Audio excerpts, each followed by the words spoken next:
DCM ಎಲ್ಲರೂ ಕೂಡ ಶಾಮೀಲಾಗಿ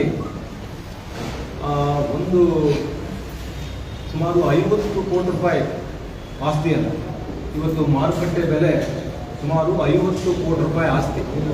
ಈ 50 ಕೋಟಿ ರೂಪಾಯಿ ಆಸ್ತಿಯನ್ನು ತಹಸೀಲ್ದಾರ್ ಇವರು ಶಾಸಕರು ಯಾವುದೋ ಒಂದು ಟ್ರಸ್ಟ್ಗೆ ಶ್ರೀ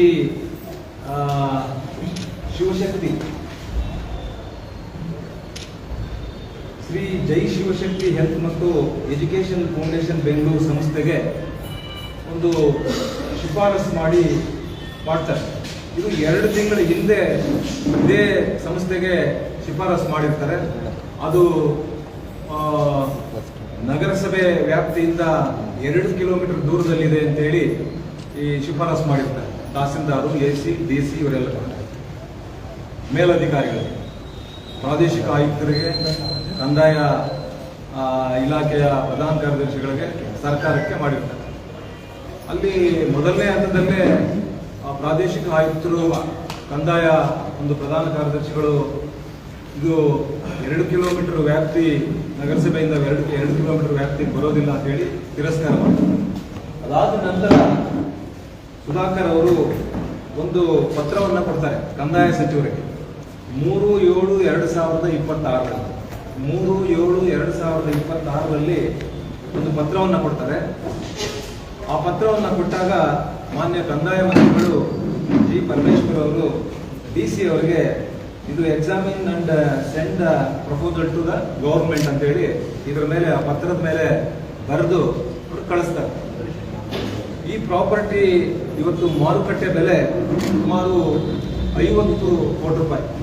ಇವನು ಈ ಸಂಸ್ಥೆಗೆ ಈ ಒಂದು ಜೈ ಶಿವಶಕ್ತಿ ಹೆಲ್ತ್ ಅಂತ ಇವರು ಯಾರು ಟ್ರಸ್ಟ್ ಮಾಡ್ಕೊಂಡಿದ್ದಾರೆ, ಇದು ಲಾಭರಹಿತವಾಗಿ ಮಾಡಿರ್ತಕ್ಕಂಥ ಸಂಸ್ಥೆ ಇದು. ಹಾಗಾಗಿ ಇದಕ್ಕೆ ಮಾಡಬೇಕು ಅನ್ನುವಂಥದ್ದು ನಾನು ಇವತ್ತು ಇವರಿಗೆ ಕೇಳಲಿಕ್ಕೆ ಬಯಸ್ತೇನೆ.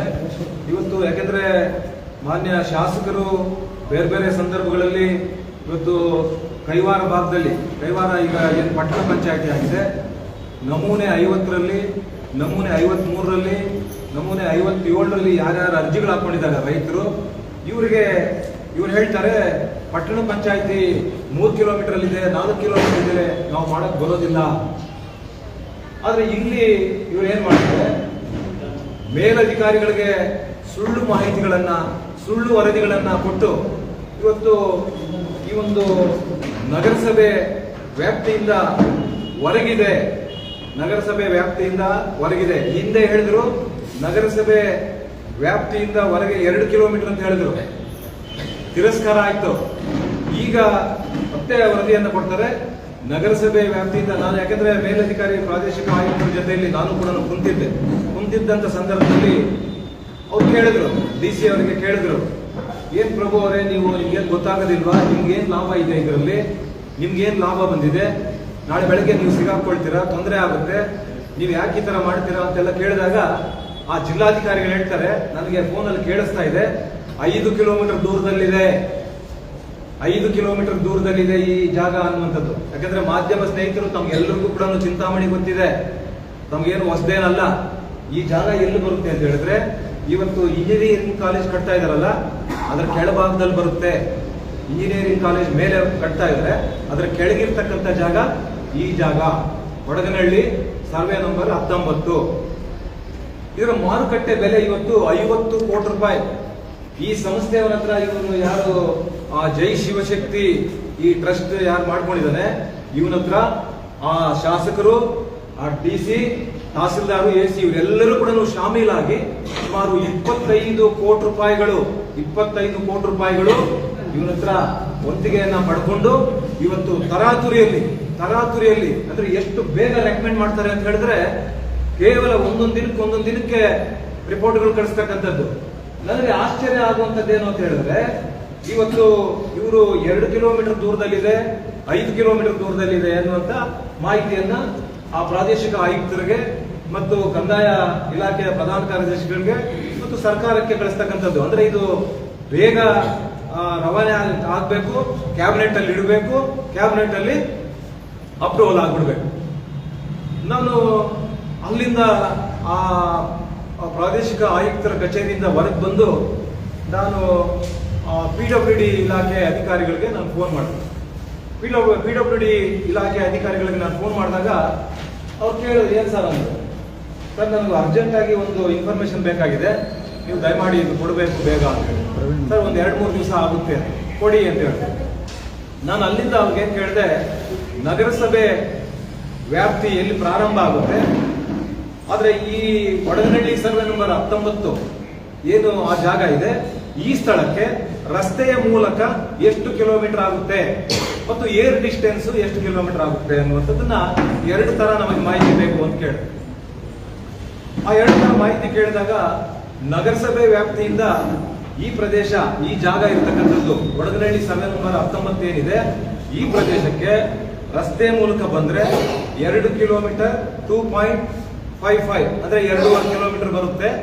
ಮತ್ತೆ ಏರ್ ಡಿಸ್ಟೆನ್ಸ್ ಅಲ್ಲಿ 2.40 ಅದರಲ್ಲಿ ಹೇಳ್ತಾರೆ. ಇದು ಬಹಳ ಸ್ಪಷ್ಟವಾಗಿ ನಮಗೆ ವರದಿಯನ್ನ ಕೊಟ್ಟಿದ್ದಾರೆ. ಇದು ನಗರಸಭೆ ವ್ಯಾಪ್ತಿ ಒಳಗಡೆ ಬರುತ್ತೆ. ಇವರು ಸುಳ್ಳು ಮೇಲೆ ಪ್ರಾದೇಶಿಕ ಆಯುಕ್ತರಿಗೆ ಏನ್ ಹೇಳಿದ್ದಾರೆ, ಪ್ರಧಾನ ಕಾರ್ಯದರ್ಶಿಗಳಿಗೆ ಏನು ಇವರು ಕಳಿಸ್ತಾರೆ, ನಗರಸಭೆ ವ್ಯಾಪ್ತಿಯಿಂದ ಹೊರಗಿದೆ, 5 ಕಿಲೋಮೀಟರ್ ದೂರದಲ್ಲಿದೆ. ಇದು ಉಲ್ಲೇಖ ಮಾಡೋದಿಲ್ಲ 5 ಕಿಲೋಮೀಟರ್ ಅಂತ, ಆದ್ರೆ ನಗರಸಭೆ ವ್ಯಾಪ್ತಿಯಿಂದ ಹೊರಗಡೆ ಇದೆ ಅನ್ನುವಂಥದ್ದು PWD ಅವರು ಕೊಡ್ತಾರೆ ಅಧಿಕೃತವಾಗಿ. ಇದು ನಗರಸಭೆ ವ್ಯಾಪ್ತಿಯ ಒಳಗಡೆ ಬರುತ್ತೆ. ಇದನ್ನೆಲ್ಲ ನೋಡಿದಾಗ ಈ ಜಿಲ್ಲಾಧಿಕಾರಿಗಳ ನಡೆ ನಾವು ನೋಡಿದಾಗ ನಮ್ಗೆಲ್ಲೋ ಒಂದ್ ಕಡೆ ನಮಗೆ ಅನುಮಾನ ಹುಟ್ಟುತ್ತೆ. ಏನ್ ಇಷ್ಟು ತರಾತುರಿಯಲ್ಲಿ ಇಷ್ಟು ಈ ದೃಢೀಕರಣ ಪತ್ರದಲ್ಲಿ PWD ಇಲಾಖೆಯವರು ಬಹಳ ಸ್ಪಷ್ಟವಾಗಿ ಕೊಟ್ಟಿದ್ದಾರೆ. 2.5 ಕಿಲೋಮೀಟರ್ ಆಗುತ್ತೆ ರಸ್ತೆ ಮೂಲಕ, ಏರ್ ಡಿಸ್ಟೆನ್ಸ್ ಅಲ್ಲಿ 2.40. ಆದ್ರೆ ಇದನ್ನೆಲ್ಲ ಕೂಡ ನೋಡಿದಾಗ ಇದು ಮಾರುಕಟ್ಟೆ ಬೆಲೆ 50 ಕೋಟಿ ರೂಪಾಯಿ ಆಗುವಂತದ್ದು ಇವತ್ತು. ಯಾಕಂದ್ರೆ ಇವರ ನಡೆ, ಯಾಕಂದ್ರೆ ಇತ್ತೀಚೆಗೆ ಸಿದ್ದರಾಮಯ್ಯನವರು ಮೇ ತಿಂಗಳು ಕೊನೆಯ ವಾರದಲ್ಲಿ ರಾಜೀನಾಮೆ ಕೊಟ್ಟಂತ ಸಂದರ್ಭದಲ್ಲಿ ಎಲ್ಲ ಮಂತ್ರಿಗಳು ಕೂಡ ಅವ್ರ ಪದವಿಗಳನ್ನು ಕಳ್ಕೊತಾರೆ. ವಿಸರ್ಜನೆ ಆಗುತ್ತೆ. ವಿಸರ್ಜನೆ ಆದ ನಂತರ ನಾನು ಜಿಲ್ಲಾಧಿಕಾರಿಗಳಿಗೆ ವಿಸರ್ಜನೆ ಆದ ನಂತರ 45 ದಿನಗಳ ಆದ ನಂತರ ಜಿಲ್ಲಾಧಿಕಾರಿಗಳಿಗೆ ನಾನು ಫೋನ್ ನಲ್ಲಿ ಮಾತನಾಡಿದೆ. ಸರ್, ನಮ್ಮ ಜಿಲ್ಲೆಯಲ್ಲಿ ಉಸ್ತುವಾರಿ ಸಚಿವರು ಯಾರು ಅಂತ. ಯಾರು ಇಲ್ಲ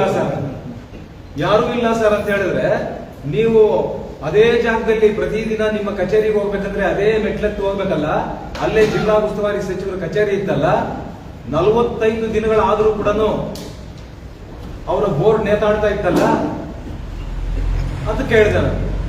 ಅವರು, ಸರ್, ನಾನೇನು ಜಿಲ್ಲಾಧಿಕಾರಿಗಳಾಗಿ ನಾನೊಬ್ಬ DC ಆಗಿ ಪ್ರತಿಯೊಂದು ಆಫೀಸ್ಗೂ ಕೂಡ ಹೋಗಿ ನಾನು ನೋಡಕ್ಕಾಗುತ್ತಾ ಅಂತ ಕೇಳಿದ್ರು. ನಾನು ಕೇಳಿದೆ ಅವರಿಗೆ, ನಿಮ್ಮ ಜಿಲ್ಲಾಧಿಕಾರಿಗಳ ನಿಮ್ಮ ಪ್ರೆಮಿಸಸ್ ಅಲ್ಲಿ ಏನ್ ನಡೀತಾ ಇದೆ ಅಂತ ನಿಮ್ಗೆ ಗೊತ್ತಿಲ್ಲ ಅಂತ ಹೇಳಿದ್ರೆ ಯಾವ ಸೀಮೆ ಜಿಲ್ಲಾಧಿಕಾರಿಗಳು ನೀವು ಯಾವ ಸೀಮೆ ಜಿಲ್ಲಾಧಿಕಾರಿಗಳು ಅಂತ ಕೇಳಿದಾಗ ಅವರು ಒಂದು ಸ್ವಲ್ಪ ಎರಡ್ತು ಹೇಳಿ ಅವ್ರೇನ್ ಹೇಳಿದ್ರು, ಸರ್, ಅರ್ಧ ಗಂಟೆಯಲ್ಲಿ ಕಿತ್ತಾಕ್ತೀನಿ ಸರ್ ಅಂತ. ನೀವು ಕಿತ್ತಾಕಿದ್ರೆ ನಾನು ಯಾಕೆ ಹೇಳ್ತಾ ಇದ್ದೆ ನಿಮ್ಗೆ? ಅರ್ಧ ಗಂಟೆ ಮತ್ತೆ ಯಾರೋ ನೋಡಿದ್ರು, ಅರ್ಧ ಗಂಟೆಯಲ್ಲಿ ಬೋರ್ಡ್ ತೆಗೆದ್ರು. ನನಗೆ ಇನ್ನೂ ಒಂದು ಆಶ್ಚರ್ಯ ಏನು ಅಂತ ಹೇಳಿದ್ರೆ, ಈ ಜಿಲ್ಲಾಧಿಕಾರಿಗಳು ಈ ವರದಿಯನ್ನ ಪ್ರಾದೇಶಿಕ ಆಯುಕ್ತರಿಗೆ ಮತ್ತು ಕಂದಾಯ ಇಲಾಖೆಯ ಪ್ರಧಾನ ಕಾರ್ಯದರ್ಶಿಗಳಿಗೆ ಕಳಿಸ್ತಕ್ಕಂಥ ಸಂದರ್ಭದಲ್ಲಿ ಉನ್ನತ ಶಿಕ್ಷಣ ಸಚಿವರು ಅಂತ ಹಾಕ್ತಾರೆ ಇದರಲ್ಲಿ ರಿಪೋರ್ಟ್ ಅಲ್ಲಿ. ಇವರು ಪದವಿಯನ್ನ ಕಳ್ಕೊಂಡು ಮೇ ಕೊನೆಯ ತಿಂಗಳಲ್ಲಿ ಪದವಿಯನ್ನ ಕಳ್ಕೊಂಡಿರ್ತಕ್ಕಂಥದ್ದು. ಮೇ ತಿಂಗಳಲ್ಲಿ ಪದವಿಯನ್ನ ಕಳ್ಕೊಂಡ್ರು ಕೂಡ ಇವರು ವರದಿಯನ್ನ ಕಳಿಸಿರ್ತಕ್ಕಂಥದ್ದು ಯಾವಾಗ?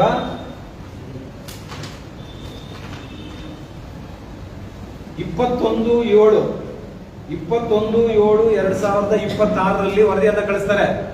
ಈ ವರದಿಯಲ್ಲಿ ಉನ್ನತ ಶಿಕ್ಷಣ ಸಚಿವರು, ಕರ್ನಾಟಕ ಸರ್ಕಾರ ಇವರು ಉಲ್ಲೇಖಿಸಿದ್ದಾರೆ. ಆದ್ರೆ ಇವರು DC ನಡೆಯನ್ನ ನೋಡಿದಾಗ ಇವರು ನಿಜವಾಗ್ಲೂ ಕೂಡ DC ಆಗಿ ಮುಂದುವರಿಕೆ ಲಾಯಕ್ಕಿಲ್ಲ. ಇವರು ಅನ್ಫಿಟ್ DC ಆಗಿ ಮುಂದುವರಿಯಲಿಕ್ಕೆ ಲಾಯಕ್ಕಿಲ್ಲ. ಆದ್ರೆ ಇವರೆಲ್ಲರೂ ಕೂಡ ಶಾಮೀಲಾಗಿ ಇವತ್ತು ಏನು 50 ಕೋಟಿ ರೂಪಾಯಿ ಆಸ್ತಿಯನ್ನ ಒಡೆಯಲಿಕ್ಕೆ ತಹಸೀಲ್ದಾರು, AC, DC ಇವರೆಲ್ಲರೂ ಕೂಡ ಶಾಮೀಲಾಗಿ ಇವತ್ತು ಈ ಆಸ್ತಿಯನ್ನ ಕಬಳಿಸಬೇಕು. ಇವರು ಜಿಲ್ಲಾಧಿಕಾರಿಯಾಗಿ ಮುಂದುವರಿಲಿಕ್ಕೆ ಇವರು ಯೋಗ್ಯರಲ್ಲ, ಜಿಲ್ಲಾಧಿಕಾರಿಗಳಾಗಿ ಮುಂದುವರಿಲಿಕ್ಕೆ ಇವರು ಯೋಗ್ಯರಲ್ಲ ಅನ್ನುವಂಥದ್ದನ್ನ ಈ ಸಂದರ್ಭದಲ್ಲಿ ನಾನು ಹೇಳಬೇಕಾಗ್ತದೆ. ಎಷ್ಟು ಸ್ಪಷ್ಟವಾಗಿ, ಎಷ್ಟು ಚೆನ್ನಾಗಿ ಅವರು ಹೇಳಿದ್ದಾರೆ ಅಂತ ಹೇಳಿದ್ರೆ, ಇವತ್ತು ಕೂಡ ಅಂದ್ರೆ ಇವ್ರಿಗೆ ಎಷ್ಟು ಭ್ರಮೆ. ಇವತ್ತು ಸಹಜವಾಗಿ ನಾವು ಬೇರೆ ಬೇರೆ ಪಕ್ಷಗಳಲ್ಲಿ ಇರ್ತಕ್ಕಂಥ ಸಂದರ್ಭದಲ್ಲಿ ಕಾರ್ಯಕರ್ತರಿಗೆ ಅವ್ರು ಒಳ್ಳೆಯವರೋ ಕೆಟ್ಟವರೋ ಏನಾದ್ರೂ ಮಾಡ್ಲಿ, ನಮ್ಮ ನಾಯಕರು ಅನ್ನುವಂತ ಒಂದು ವ್ಯಾಮೋಹ ಇರುತ್ತೆ. ಆದ್ರೆ ಜಿಲ್ಲಾಧಿಕಾರಿಗಳಿಗೆ ಒಬ್ಬ ಕಾಂಗ್ರೆಸ್ ಕಾರ್ಯಕರ್ತ ಅಂತ ಹೇಳಿ ಒಬ್ಬ ಕಾಂಗ್ರೆಸ್ ಕಾರ್ಯಕರ್ತಂತರ ಇವತ್ತು ವ್ಯಾಮೋಹಕ್ಕೆ ಒಳಗಾಗಿದ್ದಾರಲ್ಲ, ಇದು ಎಷ್ಟರ ಮಟ್ಟಿಗೆ ಇದು ಜಿಲ್ಲೆ ಉಳಿಯುತ್ತಾ ಅನ್ನುವಂಥದ್ದನ್ನ ಇವತ್ತು ನಾವು ನೋಡಬೇಕು. ನಿನ್ನೆ ಅಂಬೇಡ್ಕರ್ ಭವನ ಉದ್ಘಾಟನೆ ಆಯಿತು ನೋಡಿ. ಜಿಲ್ಲಾಧಿಕಾರಿಗಳ ನಾನು ಮೊದಲನೇ ಬಾರಿಗೆ ನೋಡ್ತಾ ಇರ್ತಕ್ಕಂಥದ್ದು. ನಾನು ಪ್ರಥಮ ಬಾರಿಗೆ, ನಾನು 35 ವರ್ಷ ರಾಜಕಾರಣದಲ್ಲಿದ್ದೇನೆ. ಮೊದಲನೇ ಬಾರಿಗೆ ಅಧಿಕಾರಿಗಳು, ತಹಸೀಲ್ದಾರು, ಇವರು ಕಮಿಷನರು, ಇಒ ಮತ್ತು ಜಿಲ್ಲಾಧಿಕಾರಿಗಳು, ಯಾರೋ ಕಾಂಗ್ರೆಸ್ ಕಾರ್ಯಕರ್ತರು ಅಥವಾ ಬೇರೆ ಬೇರೆ ಕಾರ್ಯಕರ್ತರುಗಳು ಆ ಫ್ಲೆಕ್ಸ್ ಗಳು ಹಾಕೊಳ್ತಾರಲ್ಲ, ಈ ರೀತಿ ಫ್ಲೆಕ್ಸ್ ಗಳನ್ನ ನೋಡಿರ್ತಕ್ಕಂಥದ್ದು ಮೊದಲನೇ ಕರ್ನಾಟಕ ರಾಜ್ಯದ ಇತಿಹಾಸದಲ್ಲಿ ಒಬ್ಬ ಜಿಲ್ಲಾಧಿಕಾರಿಗಳು ಈ ಮಟ್ಟಕ್ಕೆ ಇಳಿತಾರೆ ಅಂತ ಹೇಳಿದ್ರೆ, ಬಹುಶಃ ಇವೆಲ್ಲ ನಡೆ ನುಡಿಗಳನ್ನ ನೋಡಿದಾಗ ನಿಜವಾಗ್ಲೂ ಕೂಡ ಇವರಿಗೆ ಜಿಲ್ಲೆಯನ್ನ, ಇವತ್ತು ಜಿಲ್ಲೆಯಲ್ಲಿರ್ತಕ್ಕಂಥ ಸರ್ಕಾರಿ ಜಾಗಗಳನ್ನ ಮಾರಾಟಕ್ಕೆ ಇಟ್ಟಿರ್ತಕ್ಕಂಥದ್ದು ಮೇಲ್ನೋಟಕ್ಕೆ ನಮ್ಮೆಲ್ಲರೂ ಕೂಡ ಗಮನಕ್ಕೆ ಬರ್ತಾ ಇದೆ. ಇವತ್ತು ಬಹುಶಃ ಬೇಕಂದ್ರೆ ಇವತ್ತು ಮುಖ್ಯಮಂತ್ರಿಗಳನ್ನು ಕೂಡ ಇವತ್ತೇನು DK ಶಿವಕುಮಾರ್ ಮುಖ್ಯಮಂತ್ರಿಗಳಿದ್ದಾರೆ. ಯಾಕಂದ್ರೆ ಒಬ್ಬ ಜಿಲ್ಲಾಧಿಕಾರಿ ಯಾವ ಟೈಪ್ ಮಾಡ್ಕೊಂಡು ಬಂದಿರ್ತಕ್ಕಂಥದ್ದನ್ನ ನೋಡದೆ ಸಹಿ ಆಗ್ತಾರೆ ಅಂತ ಹೇಳಿದ್ರೆ ಇವ್ರ ಜಿಲ್ಲಾಧಿಕಾರಿ ಅಂತ ಹೇಳ್ಬೇಕಾ? ಇವರು ಯೋಗ್ಯರಾ?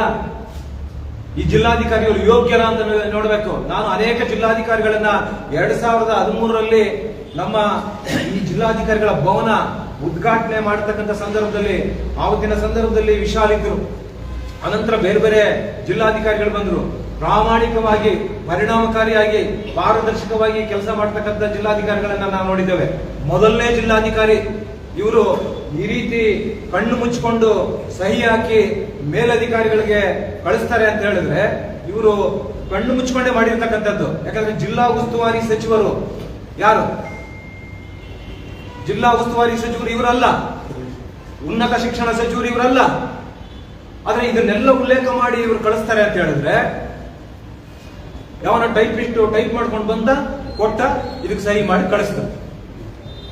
ಹಾಗಾಗಿ ನಾನು ಇವತ್ತು ಕರ್ನಾಟಕ ಸರ್ಕಾರಕ್ಕೆ ನಾನು ಒತ್ತಾಯ ಮಾಡ್ತೇನೆ.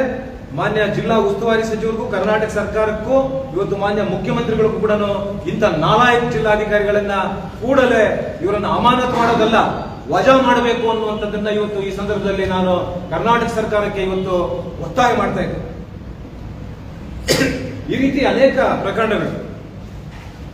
ಅದೇ ನಗರಸಭೆ ವ್ಯಾಪ್ತಿಗೆ ಬರ್ತಕ್ಕಂಥ ಡೀಮ್ಡ್ ಫಾರೆಸ್ಟ್ ಅಲ್ಲಿ ಇರ್ತಕ್ಕಂಥದ್ದನ್ನ 26 ಎಕರೆ ನಮಗೆ ಮಂಜೂರು ಮಾಡಬೇಕು ಅಂತ ಹೇಳಿ ಇವ್ರದೇ ಯಾವ್ದೋ ಗಂಗಾಧರೇಶ್ವರ ಟ್ರಸ್ಟ್ ಅಂತ ಹೇಳಿ ಈ ಟ್ರಸ್ಟ್ಗೆ 26 ಎಕರೆ ಬೇಕು ಅಂತ ಕೇಳ್ತಾರೆ. ಅದಕ್ಕೆ ನಾವು ಆಕ್ಷೇಪಣೆ ವ್ಯಕ್ತಪಡಿಸಿ ನಮ್ಮ ಪತ್ರಗಳ ಮೂಲಕ ಸರ್ಕಾರಕ್ಕೆ ನಾವು ಮುಟ್ಟಿಸಿದ್ವಿ. ಆಗ ರಿಜೆಕ್ಟ್ ಆಯ್ತು. ಅನಂತರ 16 ಎಕರೆ ಬೇಕು ಅಂತ ಹೇಳಿದ್ರು. ಅದು ಇದರಲ್ಲಿ ಕ್ಯಾಬಿನೆಟ್ ತಗೊಂಡೋಗಿ ಅಲ್ಲಿ ಅಪ್ರೂವಲ್ ಮಾಡಿಸ್ಬಿಟ್ರು. ಅನಂತರ ನಾವು ಕ್ಯಾಬಿನೆಟ್ ಅಲ್ಲಿ ಅಪ್ರೂವಲ್ ಆದ್ಮೇಲೆ ನಾವು ಕೋರ್ಟ್ಗೆ ಹೋದ್ವಿ. ಕೋರ್ಟ್ ಸ್ಟೇ ಕೊಡ್ತು, ಇದು ಮಾಡಕ್ ಬರೋದಿಲ್ಲ, ನೀವು ಮಾಡ್ತಾ ಇರ್ತಕ್ಕಂಥ ತಪ್ಪು, ಇದು ಮಾಡಕ್ ಬರೋದಿಲ್ಲ ಅಂತ ಹೇಳಿ. ಆಮೇಲೆ 8 ಎಕರೆ ಮಾಡಿದ್ರು, ಅದು ತಿರಸ್ಕಾರ ಆಯ್ತು. ಮತ್ತೆ ಯಾವುದೋ ಸ್ವಾಮೀಜಿಗಳ ಹೆಸರು ಹೇಳ್ಕೊಂಡು ಆ ಒಂದು ಟ್ರಸ್ಟ್ಗೆ ಅಂತ ಹೇಳಿ 20 ಎಕರೆ ಮಾಡಕ್ ಹೋದ್ರು, ಅದು ರಿಜೆಕ್ಟ್ ಆಯ್ತು. ಸ್ವಾಮೀಜಿ ಮಠದಿಂದ ನನಗೂ ಫೋನ್ ಮಾಡಿದ್ರು, ಯಾರೋ ಲಿಂಗೇಶ್ ಅಂತ ಫೋನ್ ಮಾಡಿದ್ರು. ನಾನು ಹೇಳಿದೆ, ನೀವು ಇವತ್ತು ಸ್ವಾಮೀಜಿ ಚಿಕ್ಕ ಬುದ್ಧಿಯವರು ದೊಡ್ಡ ಬುದ್ಧಿಯವರು ಹೋದ್ಮೇಲೆ, ಚಿಕ್ಕ ಬುದ್ಧಿಯವರು ಬಂದ ಮೇಲೆ ಇದರ ಸ್ವಾಮೀಜಿ ಮಠ ಹೆಸರು ಇವತ್ತು ಆಕಾಶದಲ್ಲಿದೆ, ಆಕಾಶದ ಎತ್ತರಕ್ಕೆ ಏರಿಸಿದ್ದೀರಾ. ಇವ್ರ ಜೊತೆ ಸೇರಿದ್ರೆ ನಿಮ್ಗೂ ಮಠಕ್ಕೆ ಕೂಡ ಕಪ್ಪು ಮಸಿ ಬಳಿತಾರೆ, ದಯಮಾಡಿ ಇವರು ಸಂಘ ಬಿಡಿ ನೀವು ಅನ್ನುವಂಥದ್ದನ್ನ ಆ ಸಂದರ್ಭದಲ್ಲಿ ಅವ್ರು ಹೇಳಿದ್ರು. ಅದು ಬಿಟ್ವಿ. ಆದ್ರೆ ಪದೇ ಪದೇ ಇವ್ರ ಚಾಳಿ. ಇತ್ತೀಚೆಗೆ ರಾಜ್ಯ ಹೈಕೋರ್ಟ್ ಕೂಡ ಹುಲ್ಲು ಬನ್ನಿ ಖರಾಬ್ ಇವತ್ತೇನು ಮಾರಾಟ ಮಾಡಿದ್ದಾರೆ ಇವರು ಅಂತ ನಾವೇನು ಪದೇ ಪದೇ ಆರೋಪ ಮಾಡ್ತಾ ಇದ್ವಿ, ಹಲವಾರು ವರ್ಷಗಳಿಂದ ಆರೋಪ ಮಾಡ್ತಾ ಇದ್ವಿ. ರಾಜ್ಯ ಹೈಕೋರ್ಟ್ ಇವತ್ತು ಅದನ್ನ ಏನಿವತ್ತು ಹೌದು ಇವರು ಮಾಡಿದ್ದಾರೆ, ಸಾಬೀತಾಗಿದೆ. 45 ದಿನಗಳಾಗಿದೆ. ಯೋಗ್ಯತೆ ಇಲ್ಲ ಈ ಜಿಲ್ಲಾಧಿಕಾರಿಗಳಿಗೆ. ಆ ಜಾಗ ಎಲ್ಲಿದೆ ಅಂತ ಗೊತ್ತಿಲ್ಲ. ಆ ಹುಲ್ಲುಬನ್ನಿ ಖರಾಬು ಯಾರು ಮಾಡಿರೋದು? ಮಕ್ಮಲ್ ಟೋಪಿ ಹಾಕಿರೋದು ಬುದ್ಧಿವಂತರಿಗೆ, ವಿದ್ಯಾವಂತರಿಗೆ. ಇವತ್ತು ಸರ್ಕಾರಿ ಶಾಲೆಗಳಲ್ಲಿ ಪಾಠ ಹೇಳ್ಕೊಡ್ತಕ್ಕಂಥ ಟೀಚರ್ಸ್ಗೆ ಮಕ್ಮಲ್ ಟೋಪಿ ಹಾಕಿರ್ತಕ್ಕಂಥದ್ದು ಇವ್ರ ತಂದೆ ಮಕ್ಕಳು. ಅರೆ ಇವ್ರ ಚಾಳಿ ಬಿಟ್ಟಿಲ್ಲ, ಇವತ್ತವರೆಗೂ ಕೂಡ ಬಿಟ್ಟಿಲ್ಲ. ಇವ್ರ ಚಾಳಿ ಇಷ್ಟೆಲ್ಲ ಆದ್ರೂ ಕೂಡ ಕೋರ್ಟ್ ಸಾಬೀತಾಗಿದೆ. ಕೋರ್ಟ್ ಅಲ್ಲಿ ನ್ಯಾಯಪೀಠ ಹೇಳಿದೆ. ನ್ಯಾಯಪೀಠ ಏನ್ ಹೇಳಿದೆ ಅಂತ ಹೇಳಿದ್ರೆ, ಇವರು ಆ ಒಂದು ಸೇಲ್ ಡೀಡ್ ಮಾಡಕ್ ಮೊದಲು ವಿಭಾಗ ಪತ್ರ ಮಾಡ್ಕೊಳ್ತಾರೆ. ತಂದೆಗೆ 14 ಸೈಟು, ದೊಡ್ಡ ಮಗನಿಗೆ 14 ಸೈಟು, ಸುಧಾಕರ್ಗೆ 14 ಸೈಟು. ವಿಭಾಗ ಪತ್ರದಲ್ಲಿ A schedule, B schedule, C schedule ಅಂತ ಇದನ್ನೆಲ್ಲ ಕೂಡ ರಾಜ್ಯ ಹೈಕೋರ್ಟ್ ಪೀಠ ಅಬ್ಸರ್ವ್ ಮಾಡಿದೆ. ಈ ಸಿ ಶೆಡ್ಯೂಲ್ ವ್ಯಕ್ತಿ ಇವರು ಕೂಡ ಹುಲ್ಲುಬನ್ನಿ ಖರಾಬ್ನಲ್ಲಿ ಫಲಾನುಭವಿ ಆಗಿದ್ದಾರೆ. ಇವ್ರು ಯಾಕೆ ಹೊರಗಿದ್ದಾರೆ, ಯಾಕೆ ಬಿಟ್ಟಿದ್ದಾರೆ, ಇವರನ್ನು ಕೂಡ ಸೇರಿಸಬೇಕು ಅನ್ನುವಂತ ಒಂದು ಅಂಶವನ್ನ ಬೆಳಕಿಗೆ ತಂದಿದ್ದಾರೆ. ಆದ್ರೆ ಈ ಚಾಳಿ ಇವತ್ತು ಕೂಡ ಬಿಟ್ಟಿಲ್ಲ. ಈ 50 ಕೋಟಿ ರೂಪಾಯಿ ಪ್ರಾಪರ್ಟಿಯನ್ನ ನಗರಸಭೆ ವ್ಯಾಪ್ತಿಗೆ ಬರ್ತಕ್ಕಂಥ, ವ್ಯಾಪ್ತಿ ಒಳಗಡೆ ಬರ್ತಕ್ಕಂಥ ಬಹಳ ಸ್ಪಷ್ಟವಾಗಿ ಹೇಳಿದ್ದಾರೆ. ನಗರಸಭೆ ಸರಹದ್ದಿನ ವ್ಯಾಪ್ತಿಯಲ್ಲಿ ಇರ್ತಕ್ಕಂಥದ್ದು ಇವ್ರು ಹೇಳ್ತಕ್ಕಂಥದ್ದು, ಇವ್ರು ವರದಿ ಕೊಟ್ಟಿರ್ತಕ್ಕಂಥದ್ದು ನಗರಸಭೆ ಹೊರಗಿರ್ತಕ್ಕಂಥದ್ದು, ಸರಹದ್ದಿನ ಹೊರಗಿರ್ತಕ್ಕಂಥದ್ದು. ಆದ್ರೆ ಮೇಲಧಿಕಾರಿಗಳಿಗೆ ಈ ರೀತಿ ಸುಳ್ಳು ವರದಿಯನ್ನ ಕಳಿಸ್ತಕ್ಕಂಥ ನಾಲಾಯಕ್ ಜಿಲ್ಲಾಧಿಕಾರಿನ ಕೂಡಲೇ ವಜಾ ಮಾಡಬೇಕು. ಅಮಾನತಲ್ಲ, ವಜಾ ಮಾಡಬೇಕು. ಇಂಥ ನಾಲಾಯಕ್ ಜಿಲ್ಲಾಧಿಕಾರಿಗಳಿದ್ರೆ ಜಿಲ್ಲೆಯಲ್ಲಿ ಮುಂದಿನ ಪೀಳಿಗೆಗೆ ಒಂದು ಗುಂಟೆ ಜಾಗ ಸಿಕ್ಕೋದಿಲ್ಲ. ಮಾರಾಟ ಮಾಡಿಬಿಡ್ತಾರೆ ಇವರು, ಈ ರೀತಿ ಆಸಾಮಿಗಳು. ಯಾಕಂದ್ರೆ ಇವ್ರು ಲ್ಯಾಂಡ್ ಗ್ರಾಬರ್ಸ್. ಈಗಾಗಲೇ ನಾನು ಅನೇಕ ಸಾರಿ 1000 ಸಾರಿ ಹೇಳಿದ್ದೀನಿ, ಇವ್ರು ಭೂಗಳ್ರು ಅಂತ. ಅವ್ರ ಚಾಳಿ ಅವ್ರು ಬಿಟ್ಟಿಲ್ಲ.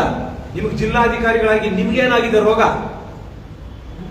ತಹಸೀಲ್ದಾರು ರೆಕಮೆಂಡ್ ಏನು, ಎಷ್ಟು ದಿವಸ ಈಗ ನೀವು ಬೇರೆ ಬೇರೆ ಕಡತಗಳು ಚೆಕ್ ಮಾಡಿ, 6 ತಿಂಗಳು, ವರ್ಷ, 2 ತಿಂಗಳು ಅಲ್ಲೇ ನೆನೆಗುದ್ದಿ ಬಿದ್ದಿದ್ದಾವೆ ಬೇರೆ ಬೇರೆ ಕಡತಗಳು. ಆದ್ರೆ ನಿಮ್ಗೆ ಲಾಭ ಇಲ್ದಿರ ನೀವು ತರಾತುರಿಯಲ್ಲಿ ಹೆಂಗ್ ಕಳಿಸಿದ್ರಿ? ಶಾಸಕರು, ಅಧಿಕಾರಿಗಳು, ತಹಸೀಲ್ದಾರು, ಎಸಿ, ಡಿಸಿ ಇವರೆಲ್ಲರೂ ಕೂಡ ಸೇರಿ, ಯಾಕಂದ್ರೆ ಅವನಿಗೂ ಲಾಭ ಬರಬೇಕಲ್ಲ. 50 ಕೋಟಿ ಪ್ರಾಪರ್ಟಿಯನ್ನ 25 ಕೋಟಿಗೆ ನಿಮ್ಗೆ ಮಂಜೂರು ಮಾಡಿಸ್ಕೊಡ್ತಾರಲ್ಲ, ನೀವು ಶುಲ್ಕ ಕೊಡಬಹುದು. 50 ಲಕ್ಷನೋ 1 ಕೋಟಿನೋ 1.5 ಕೋಟಿನೋ ಸರ್ಕಾರಕ್ಕೆ ಕಟ್ಬಿಟ್ಟು ನೀವು ಮಂಜೂರು ಮಾಡಿಸ್ಕೊಂಡ್ರೆ ಪ್ರಾಪರ್ಟಿ ಬೆಲೆ 50 ಕೋಟಿ. ನೀವು ಯಾಕಂದ್ರೆ ನೀವು ಪಾಪ ಸಾಕಷ್ಟು ಜನರಿಗೆ ಹೇಳ್ಕೊಂಡಿದ್ದಾರೆ, 5 ಕೋಟಿ ಕೊಟ್ಟು ಬಂದಿರೋದು ನಾನು. ಇವರು ಜಿಲ್ಲಾ ಉಸ್ತುವಾರಿ ಸಚಿವರು ಇರ್ತಕ್ಕಂಥ ಸಂದರ್ಭದಲ್ಲಿ 5 ಕೋಟಿ ರೂಪಾಯಿ ಕೊಟ್ಟು ನಾನು ಇಲ್ಲಿ ಬಂದಿರತಕ್ಕಂಥದ್ದು ಅನ್ನುವಂತಹ ಮಾತುಗಳು ಜಿಲ್ಲಾಧಿಕಾರಿ ಬಾಯಿಂದನೇ ಹೇಳ್ಕೊಂಡಿದ್ದಾರೆ ಬೇರೆ ಬೇರೆ ಕಡೆ. ಈ 5 ಕೋಟಿ ತೆಗಿಬೇಕು ಅಂತ ಹೇಳಿ ಇವತ್ತು ನೀವು ಸರ್ಕಾರಿ ಜಾಗಗಳನ್ನ, ಇದಕ್ಕೆ ಹೇಳೋದು ದೊಡ್ಡವರು ಹೇಳಿದ್ದಾರೆ ಅಗಲದವರೋಡೆ ಅಂತ. ಇದು ಅಗಲದವರೋಡೆ ಮಾಡಿರ್ತಕ್ಕಂಥದ್ದು, ಇದು ಅಗಲದವರೋಡೆ ನಡೀತಾ ಇರ್ತಕ್ಕಂಥದ್ದು. ಇವತ್ತು ನಾವು ಇದಕ್ಕೆ ಆಕ್ಷೇಪಣೆ ಮಾಡಲಿಲ್ಲ ಅಂತ ಹೇಳಿದ್ರೆ ಇದು ಕೂಡ ಮಂಜೂರು ಆಗ್ಬಿಡ್ತಾ ಇತ್ತು ಕ್ಯಾಬಿನೆಟ್ ಅಲ್ಲಿ ಇಟ್ಟು. ಇವತ್ತು ನೆನ್ನೆ ಅಂಬೇಡ್ಕರ್ ಭವನಕ್ಕೆ ಮಾನ್ಯ ಕಂದಾಯ ಮಂತ್ರಿಗಳನ್ನ, ಉಪಮುಖ್ಯಮಂತ್ರಿಗಳನ್ನ ಕರೆಸಿರ್ತಕ್ಕಂಥದ್ದು ಇದಕ್ಕೇನಾ? ಇವ್ರ ಹತ್ರ ಸ್ನೇಹ ವಿಶ್ವಾಸ ಚೆನ್ನಾಗಿ ಇಟ್ಕೊಂಡು ಕ್ಯಾಬಿನೆಟ್ಗೆ ಈ ಫೈಲ್ ಕಡತ ಹೋದಂತ ಸಂದರ್ಭದಲ್ಲಿ ಅಲ್ಲಿ ಇನ್ನೂ ಹಲವು ಕ್ಯಾಬಿನೆಟ್ ಮಂತ್ರಿಗಳು ಬಂದಿದ್ರು. ಆದ್ರೆ ನಿಮ್ಮ ಪರವಾಗಿ ಕಡತ ಕ್ಯಾಬಿನೆಟ್ಗೆ ಹೋದಾಗ ನಿಮ್ಮ ಪರವಾಗಿ ಮುದ್ರೆ ಒತ್ತೋದಕ್ಕ ಅವರೆಲ್ಲ ಕರೆಸಿರ್ತಕ್ಕಂಥದ್ದು. ಹಾಗಾಗಿ ನಾನು ಇವತ್ತು ಮಾನ್ಯ ಮುಖ್ಯಮಂತ್ರಿಗಳಿಗೆ ಒತ್ತಾಯ ಮಾಡ್ತೇನೆ, ಈ ಜಿಲ್ಲಾಧಿಕಾರಿಗಳನ್ನ ಮುಂದಿನ ಪೀಳಿಗೆಗೆ ಈ ಜಿಲ್ಲೆಯಲ್ಲಿ ಸರ್ಕಾರಿ ಜಾಗಗಳು ಉಳಿಬೇಕಾದ್ರೆ ಇವ್ರನ್ನ ಅಮಾನತಲ್ಲ, ಕೂಡಲೇ ವಜಾ ಮಾಡಬೇಕು. ನನಗೆ ಅನುಮಾನ ಬರ್ತದೆ ಇವರ ನಡೆ ನೋಡಿದಾಗ, ಇವ್ರು ನಿಜವಾಗ್ಲೂ ಕೂಡ IAS ಪಾಸ್ ಆಗಿ ಬಂದಿದ್ದಾರ ಅಥವಾ ಗೋಲ್ಮಾಲ್ ಆಗಿ ಪಾಸ್ ಆಗಿ ಬಂದಿದ್ದಾರ ಅನ್ನುವಂತ. ಯಾಕಂದ್ರೆ ಇವ್ರ ನಡೆಗಳು ಆ ತರ ಇದೆ. ಇವರು ನಡೆ ಎಷ್ಟು ಸುಳ್ಳು ಹೇಳ್ತಾ ಇದ್ದಾರೆ ಅಂತ ಹೇಳಿದ್ರೆ, ನಗರಸಭೆ ವ್ಯಾಪ್ತಿ, ನಗರಸಭೆ ಸರಹದ್ದಿನ ಒಳಗಿರ್ತಕ್ಕಂಥದ್ದನ್ನ ನೀವು ಮಂಜೂರು ಮಾಡೋದು. ಅವ್ರು ಹೇಳಿದ್ರು, ನಾನು ಅಲ್ಲಿ ಕುಂತಿದ್ದೆ ಪ್ರಾದೇಶಿಕ ಆಯುಕ್ತರ ಜೊತೆಯಲ್ಲಿ, ನೀವು DC ಆಗಿ ನಿಮಗೆ ಗೊತ್ತಿಲ್ವಾ ನಗರಸಭೆ ವ್ಯಾಪ್ತಿಯಿಂದ ಎಷ್ಟು ಕಿಲೋಮೀಟರ್ ದೂರದಲ್ಲಿ ಇರಬೇಕು ಮಂಜೂರು ಮಾಡಬೇಕಾದ್ರೆ ನಾನು ಹೇಳಿದೆ ಅವರಿಗೆ, ಸರ್ ನಾವು ಪ್ರತಿ ದಿನ 16 ಸಾರಿ ಅಲ್ಲೇ ಓಡಾಡೋದು, ಇದು 2 ಕಿಲೋಮೀಟರ್ ಕೂಡ ಇಲ್ಲ ಸರ್ ಅಂತ. ಅವ್ರು ಹೇಳಿದ್ರು ಪರ್ಸನಲ್ ಆಗಿ ನಾನೊಂದು ನಮ್ಮ ಅಧಿಕಾರಿನ ಯಾರನ್ನಾದ್ರೂ ಕಳಿಸಿ ನಾನು ತಿಳ್ಕೊಂತೀನಿ ಅಂತ. ಅವ್ರು ತಿಳ್ಕೊಳ್ಳೋಕ್ ಮೊದಲೇ ನಾನು PWD ಇಲಾಖೆಗೆ ಒಂದು ಅರ್ಜಿಯನ್ನ ಕೊಟ್ಟು ಇದರ ಡಿಸ್ಟೆನ್ಸ್ ಎಲ್ಲ ತಗೊಳ್ಬೇಕು ಅಂತ ಹೇಳಿ ನಾವು ತಗೊಂಡಾಗ ನಮಗೆ ಸರಿಯಾದಂತ ಮಾಹಿತಿ ಸಿಕ್ತು, ನಗರಸಭೆ ವ್ಯಾಪ್ತಿ ಒಳಗಡೆ ಇದೆ ಅಂತ. ಆದ್ರೆ ಇವತ್ತು ಕೂಡ ನೀವು ಸರ್ಕಾರಕ್ಕೆ ಕಳಿಸುವಂತದ್ರಲ್ಲಿ ಒಂದು ಕಡೆ ಮಾಜಿ ಸಚಿವರು ಅಂತ ಹೇಳ್ತಾರೆ, ಇನ್ನೊಂದ್ ಕಡೆ ಜಿಲ್ಲಾ ಉಸ್ತುವಾರಿ ಸಚಿವರು ಅಂತ ಹೇಳ್ತಾರೆ, ಇನ್ನೊಂದ್ ಕಡೆ ಉನ್ನತ ಶಿಕ್ಷಣ ಸಚಿವರು ಅಂತ ಹೇಳ್ತಾರೆ. ಆದ್ರೆ ಯಾವನೋ ಟೈಪ್ ಮಾಡ್ಕೊಂಡು ಬಂದಿದ್ದಕ್ಕೆಲ್ಲ ನೀವು ಸಹಿ ಆಗ್ತೀರಾ ಅಂತ ಹೇಳಿದ್ರೆ ನೀವು ನಿಜವಾಗ್ಲೂ ಕೂಡ ನೀವು ನಾಲಾಯಕ್ ಬಿಸಿ, ನೀವು ಕೂಡಲೇ ನೀವು ಇಲ್ಲಿಂದ ಜಿಲ್ಲೆಯಿಂದ ತೊಲಗಬೇಕು ಅಥವಾ ಸರ್ಕಾರ ತಕ್ಷಣ ಕ್ರಮ ತಗೊಳ್ಬೇಕು. ಮತ್ತೆ ಇವ್ರ ಮೇಲೆ ಇನ್ನೂ ಹೈಕೋರ್ಟ್ ಅಲ್ಲಿ ಕಂಟೆಂಟ್ ಆಗುವಂತ ಪ್ರಕರಣಗಳಿದಾವೆ. ಅದು ನೆಕ್ಸ್ಟ್ ಮುಂದಿನ ಒಂದು ಪತ್ರಿಕಾಗೋಷ್ಠಿಯಲ್ಲಿ ನಾನು ತರ್ತೇನೆ. ಕಂಟೆಂಟ್ ಆಗುವಂತ ಪ್ರಕರಣಗಳಿದಾವೆ ಮತ್ತು PTCL ಪ್ರಕರಣಗಳಲ್ಲಿ ಕೂಡ ಇವ್ರಿಗೆ ಇಷ್ಟ ಬಂದಂಗೆಲ್ಲ ಖಾತೆ ಮಾಡಿರ್ತಕ್ಕಂಥದ್ದಿದೆ. ಅದರ ಜೊತೆಗೆ ತಹಸೀಲ್ದಾರ್ ಇನ್ನು ಮುಂದೆ ನಮ್ಮ ಚಿಂತಾಮಣಿಯಲ್ಲಿ ಸಬ್ ರಿಜಿಸ್ಟರ್ ಬೇಕಾಗಿಲ್ಲ, ಸಬ್ ರಿಜಿಸ್ಟರ್ ಕಚೇರಿ ನಮ್ಮ ಚಿಂತಾಮಣಿಯಲ್ಲಿ ಬೇಕಾಗಿಲ್ಲ. ಯಾಕೆ ಅಂತ ಹೇಳಿದ್ರೆ ನೀವು ಅಗ್ರಿಮೆಂಟ್ ಮಾಡಿಕೊಂಡ್ರೆ ಚಿಂತಾಮಣಿಯಲ್ಲಿ ನೀವು ಅಗ್ರಿಮೆಂಟ್ ಮಾಡಿಕೊಂಡ್ರೆ ಪಹಣಿ ಮುಟೇಶನ್ ಮಾಡತಕ್ಕಂತ ತಹಸೀಲ್ದಾರ್ ಚಿಂತಾಮಣಿಯಲ್ಲಿದ್ದಾರೆ. ಈ ನಡೆಗಳನ್ನೆಲ್ಲ ನೋಡಿದಾಗ ನಮಗೆ ಇವರ ಎಲ್ಲ ಅಧಿಕಾರಿಗಳ ಮೇಲೆ ಕೂಡ ನಮಗೆ ಅನುಮಾನ ಬಂದಿದೆ. ಇವತ್ತು ಈ ರೀತಿ ಸಾರ್ವಜನಿಕವಾಗಿ ಅಗಲದೊರಡೆ ಮಾಡತಕ್ಕಂಥ ಕೆಲಸಕ್ಕೆ ಇವರು ಇಳಿದಿದ್ದಾರೆ. ತಕ್ಷಣ ಇವ್ರ ಮೇಲೆ ಕ್ರಮ ಜರುಗಿಸಬೇಕು, ಕೂಡಲೇ ಈ ಜಿಲ್ಲಾಧಿಕಾರಿಗಳನ್ನ ವಜಾ ಮಾಡಬೇಕು ಅನ್ನುವಂತ ಒತ್ತಾಯವನ್ನ ಸರ್ಕಾರಕ್ಕೆ ನಾನು ಮಾಡ್ತೇನೆ.